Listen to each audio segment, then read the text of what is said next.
It all starts at school. A student was going through the attendance sheet, calling out names one by one, when something stopped her cold. She counted 30 students, even though the class was only supposed to have 29. The class representative, Hana Yurikawa, rushed to the teacher to sort it out, but the teacher kept insisting that someone was absent that day, so the number had to be 29. They went back and counted again. This time, the girl stopped herself from saying 30 out loud because that 30th figure turned out to be a ghost. Her name was Miko Yotsuya. She couldn't pinpoint exactly when it started, but at some point she had developed the ability to see spirits. Not wanting anyone to find out, she had no choice but to go along with Hana's count and pretend everything was normal. When school let out, Miko got on the bus to head home, and within seconds, a ghost materialized in the seat right in front of her. Her eyes went wide. She couldn't move, couldn't think. She ended up getting off and sitting alone by the side of the road, frantically searching her phone for anything that might help her cope with what was happening to her. She came across a blogger who made it sound straightforward. If you see a ghost, just insult it and yell at it as loud as you can, and it'll get scared and vanish. Miko watched the video twice, then got up to leave. But the moment she turned into an alleyway, she ran into a small ghost. She tried to play it cool and walk past, until she looked back and saw it staring straight at her, locked onto her. She braced herself to try the blogger's method, but the fear hit her all at once and she just bolted.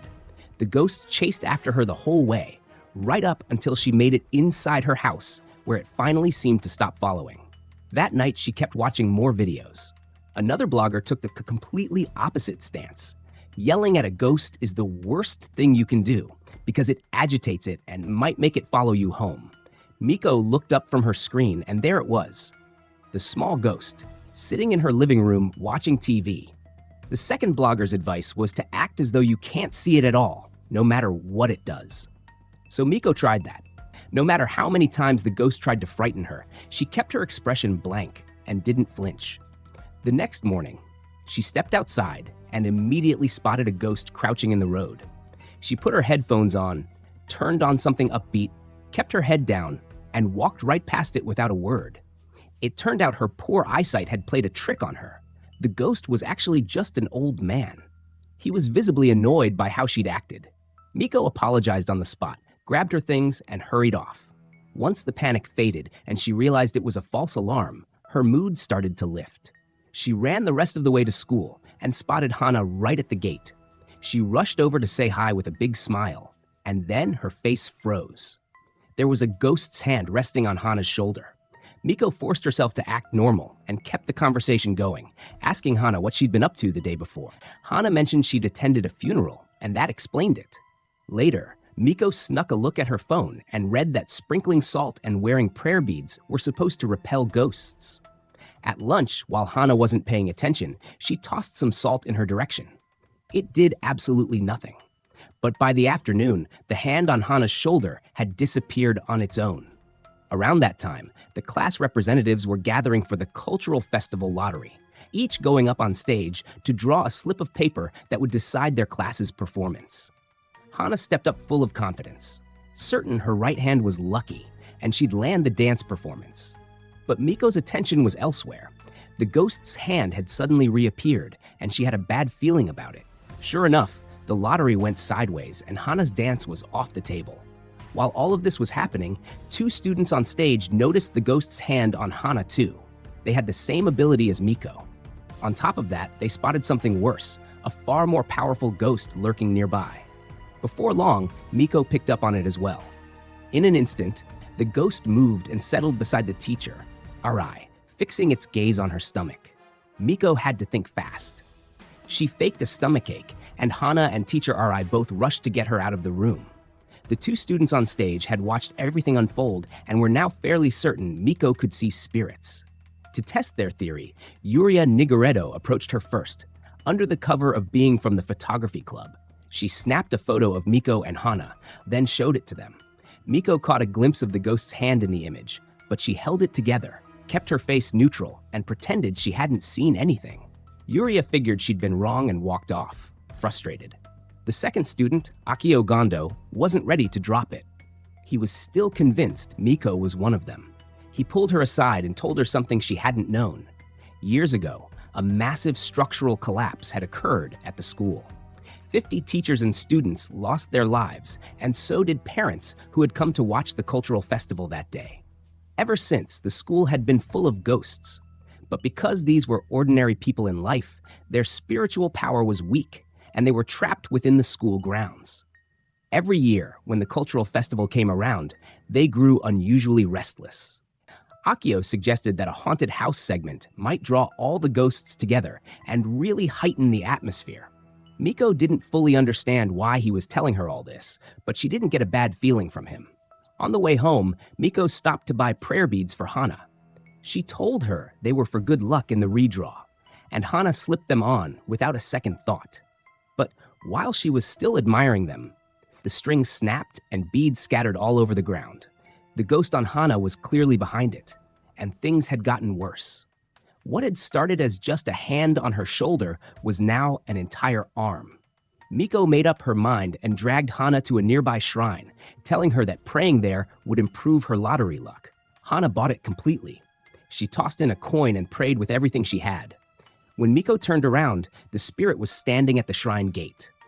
But by its arm, she recognized it, the same spirit that had been clinging to Hana. It had followed them there, and now it was gone. The weight she'd been carrying finally lifted a little. Not long after, she noticed Teacher Arai with several ghostly hands pressed against her stomach. Miko's heart seized up. She had no idea what to do. Then Akio appeared behind her and quietly told her not to worry. Those were guardian spirits, not a threat.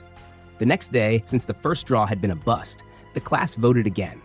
The haunted house idea won unanimously. And then the principal walked in with good news. Teacher Arai had just given birth, a healthy baby boy. The whole class erupted. The principal then introduced the new substitute teacher, Zen Tuno. Every girl in the room was immediately taken with him. Miko was the only one who looked uneasy. Standing behind Zen was a ghost, pitch black. Shortly after, Hana and Miko began leading the class in putting together the haunted house. The school's ghosts started drifting in one by one, drawn to the commotion. It was more ghosts than Miko had ever seen at once, and it took everything she had to keep the disgust and fear off her face. When class resumed, Zen called on Hana by name, and every girl shot each other a jealous look. They all started clamoring for Zen to learn their names too. Miko noticed that the ghost's eyes never left Hana. It seemed even the ghost was jealous. Then Hana suddenly hit a wall, ravenous hunger, and a complete energy crash. The ghost was retaliating, feeding off her. Over the following days, Hana's face grew paler and more exhausted. By the time their group photo was taken, Miko could see the ghost had taken over half of Hana's body. She still couldn't bring herself to tell Hana the truth. She was afraid it would be too much for her to handle. She took her to the shrine again, but this time nothing happened. Worse, Hana became irritable in a way Miko had never seen. She snapped at her, shoved her to the ground, and walked away without looking back. Miko went home and lay on her bed, completely lost. The small ghost's silhouette appeared in front of her, and she grabbed her phone to pretend she was busy.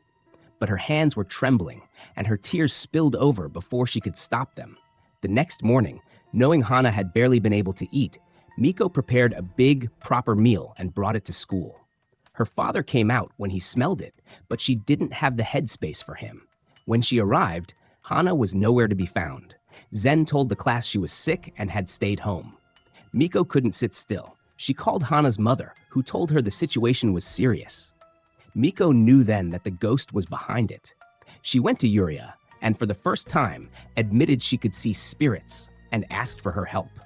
Yuria explained that Hana's body draws spirits like a searchlight in the middle of the night attracts insects. She carries an unusually powerful life energy, and that's exactly what spirits are drawn to. The more Hana eats, the stronger that energy becomes, making her an even bigger target. The three of them, Miko, Yuria, and Akio, went to observe Zen from a distance. Akio warned that the spirit attached to him was not something to take lightly. Yuria closed her eyes and focused, feeling the air around them. Her conclusion was that this wasn't an ordinary ghost, it was a living spirit. It had been born from a woman Zen had hurt or abandoned. Her jealousy, suppressed and growing day after day, had eventually transformed her into a living spirit, determined to stay at his side forever. Any woman who came too close to Zen became her target. Yuria produced a talisman capable of returning a living spirit to its source and told Miko to attach it to Zen without him noticing. Yuria then began performing hand gestures and reciting an incantation aloud. After all of that, the spirit didn't budge, just kept clinging to Zen like nothing had happened. That evening, Miko called Hana's mother again. The news wasn't good. Hana was still unconscious. As it happened, teacher Arai was in the same hospital. When she found out, she came to see Hana. Miko took the chance and told Arai everything. In the course of their conversation, Miko learned that Arai and Zen had been close, even romantically, when they were young. She also learned that Zen's mother had been an extremely controlling woman, one who wouldn't even let him watch dance performances and was constantly telling him not to turn out like his father. Akio suddenly saw it all clearly. The living spirit attached to Zen was his mother. But Arai raised a problem. If it was Zen's mother, she couldn't be a living spirit because she had died years ago. That stopped Akio for a moment, and then the full picture came together. Zen's mother had been so domineering in life that even death hadn't made her let go of him. She refused to move on and stayed bound to him, draining Hana's energy just to prove she still existed. To get Hana free, there was only one solution: break the spirit's hold on Zen entirely. Yuria was ready to move, but Akio held her back. This spirit was nothing like an ordinary ghost. It would take something at the level of divine power to stop her. Miko remembered the shrine visits. The first one, during the day, had worked. The second, at night, hadn't. Akio figured the timing was the key, and the sun was going down. They had to get Zen to the shrine before it set. Miko came up with a plan. She deliberately wrecked part of the haunted house decorations, then went to Zen and told him she needed to go buy replacement materials, angling for him to drive her. Meanwhile, at the hospital, Arai sat alone in her room, memories of Zen's mother surfacing, the terrifying look on her face, so vivid she'd never been able to shake it. After her husband left her, she had made Zen her entire world. Back at the school, Miko kept steering Zen toward the shrine, but his mother's spirit threw up obstacle after obstacle. At the last moment, Yuria arrived. She sprinted toward them, shoved Zen hard, and pushed him through the shrine gate. The force of it severed the connection between Zen and his mother's spirit. Yuria told Miko to take Zen and go. She'd handle the rest. But then, the spirit struck Yuria, slamming her to the ground. While Miko stood there not knowing what to do, Zen's mother dragged herself toward the shrine gate. Even knowing it would destroy her, she was willing to be erased just to remain at his side.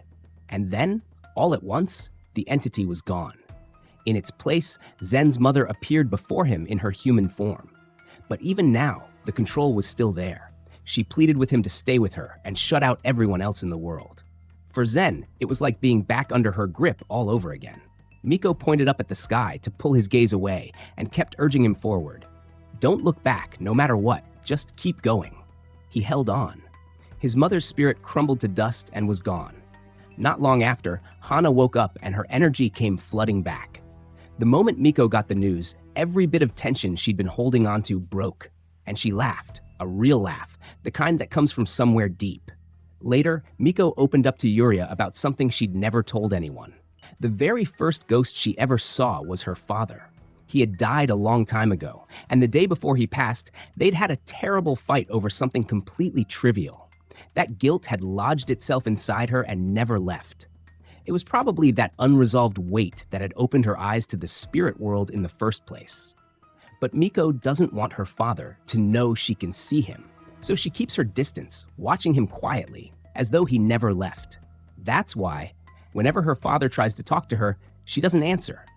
And then the cultural festival arrived. Hana was a nervous wreck about wearing a ghost costume, but Miko and Yuria weren't taking no for an answer. They dragged her along. Akio stopped by the haunted house to talk to Yuria, and that's when it became clear. Hana couldn't see Akio, because Akio was one of the ghosts haunting the school, a victim of the collapse that had happened there years before. This school is an all-girls high school. No boys attend, so any boy who shows up within its walls is a ghost. And that's where the story ends. Thank you for watching.